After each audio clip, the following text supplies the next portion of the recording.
Welcome to Aquinas 101's Ask a Friar series, where we take your questions and do our best to answer them.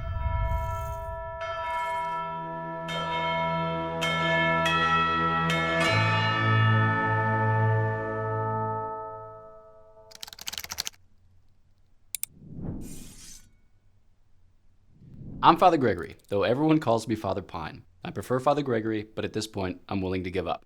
Okay, to the questions. We got a few about faith. Let's take them together. First, if faith is a supernatural gift, can some people be naturally deprived of that? Or is the possibility of having this gift inherent to the human condition? Second, what precisely does it mean to believe in Jesus, like it says in Mark 9 and John 3? We obviously don't believe in him like we believe in Santa Claus. Does it mean to believe some facts about him, such as his divinity or his resurrection, or to change your life instead of just intellectually acknowledging the truth of the faith? Is the belief somehow in Jesus? And then third, speaking on substance in Latin or hypostasis in Greek, can you explain and or describe the meaning of faith being described in the letter of the Hebrews in the New Testament as, quote, the substance of what is hoped for? Okay, let's take them in order, and we'll find that the answer to the first informs the second, and the answer to the second informs the third. First, faith is a supernatural gift. You're right. As you know, we refer to faith colloquially as a theological virtue. In the primary sense, theological here signifies that faith, along with hope and charity, conducts us to God. So it has God for its object. But in a secondary sense, theological signifies that it is from God. That is, it's a supernatural gift, as you state. Truth be told, though, the theological virtues aren't the only supernatural gifts that God gives. He gives all manner of supernatural gifts, all manner of supernatural virtues. We refer to these as the infused virtues. So for instance, infused prudence, infused justice, infused fortitude, and infused temperance are all given with grace, typically at baptism. We distinguish the infused virtues from the acquired virtues. The acquired virtues are rooted in our natural inclinations. They are refined by repeated action as we build out our temperamental or constitutional dispositions in one direction, hopefully a virtuous direction, or another. That's all somewhat besides the point, though, so why I spent time on it, your guess is as good as mine. You asked if everyone could receive the gift of faith. In short, the answer is yes. Human nature is suited to receive the gift of faith. All that is required is a rational nature on the way, that is, not yet at the end. So you have to still be alive here on the surface of the earth. Incidentally, there's no faith in heaven. More on that in a later video. That all being said, faith requires something of the recipient, for, as St. Augustine teaches, the God who created you without you will not save you without you.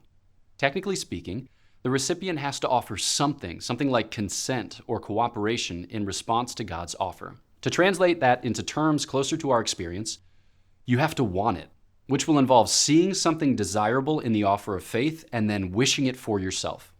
As Joseph Pieper says, we believe not because we see, perceive, deduce something true, but because we desire something good. We profess with St. Paul that God desires that all be saved and come to the knowledge of the truth. At every moment of every day, God is leading us to himself, inviting, preparing, prompting. God does not leave anyone without some kind of access to the gift of faith, but we can admit the possibility that someone might choose against it, whether continually throughout the course of his life or definitively at the end. So in short, our nature is suited to the reception of the gift of faith. We have what the theologians call an obediential potency to its reception. Nevertheless, faith remains a gift, and yet we can beg for this gift prior to its arrival, we can consent to and cooperate with this gift when it comes, and we can persevere in this gift as God gives us strength. Passing to the second question, to believe, in general, means to take something as true on the testimony of another. I believe the cartographers who put France on the map between Spain and Germany. I believe the meteorologist when he says it's going to rain in the mountains. I believe my parents when they say that they're my parents. St. Augustine describes belief as thinking with assent, cogitare cum assentione. I don't quite see the thing described. I don't quite have direct knowledge of it. So there's still some straining and striving towards the object of my inquiry, some mental unrest, as it were. But I have certainty of its existence because someone who has access to it, someone whom I trust, reveals it. Now, In the supernatural register, the stakes are higher. For one, the information shared is unverifiable. You could go learn the ins and outs of cartography, scour the accords of sovereign nations, and maybe even take a sightseeing trip to outer space to gain direct knowledge of the borders of European nations. You could stand outside during the stated window of precipitation to cross-reference your findings against the meteorologist's prediction. You could even subject your parents to genetic testing to gain absolute certainty of your origins. But you can't verify that Jesus is Lord with ordinary human means. Your only source of this revelation is his testimony. And what is more, that testimony, as we said earlier, is a gift. So, we believe because God speaks. St. Thomas teaches that the object of faith is first truth speaking. In effect, we believe that God is who he says he is because 1, he alone is competent to testify. 2, he can neither deceive nor be deceived. And 3, he deigns to address us in revelation. The act of faith requires perfect adherence from us. It wouldn't make sense to say, I believe you on most things, Jesus, but not on the nature of marriage and the resurrection of the dead, because those are weird. St. Thomas says that when we do this, we don't believe at all. We just happen to agree with Jesus about a few things. Christ is the source of truth. He is the motive for supernatural belief, and our belief in him and confession of his name must reflect the peculiar nature of this arrangement. St. Augustine breaks our faith out into 3 dimensions. He says, first, credere Deum, second, credere Deo, and third, credere in Deum. We can render these as to believe in God, to believe God, and to believe unto God. The first 2 concern the intellect, and then the third concerns the will. So first, you have to believe that God is, that God exists. Second, you have to believe God's testimony. You have to believe what he says. And third, your belief must conduct you into a relationship with him, but it's a relationship that you have to choose if you intend to enjoy it. Again, there has to be some consent there. When it comes to Jesus concretely, we have to believe him and his revelation, all within the setting of a relationship. That will involve believing in the passion, the resurrection, and the other mysteries of his life in the flesh, as you mentioned in your question. The mysteries enshrined in the creed facilitate our contact with him and his testimony.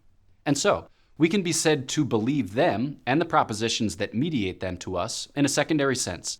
But in the primary sense, we believe God.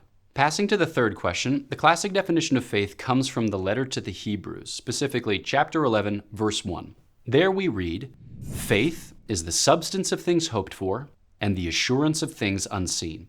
You asked what substance means in this setting. St. Thomas breaks this into 2 parts. The first part, or the first half of the definition, he says, concerns the will. That's where your question focuses on this notion of substance. Now, zooming in, he'll say that our commitment to the end is ratified by the will. So if we are going to live in pursuit of those things hoped for, which the definition mentions, it will be by a kind of choice. Remember, to believe is to think with assent. In this definition, he says that substance signifies something which is already present in its principle. The point is this: in faith, we already have what we hope for, in that we already have God, albeit, St. Thomas uses the word inchoately, as if at the beginning.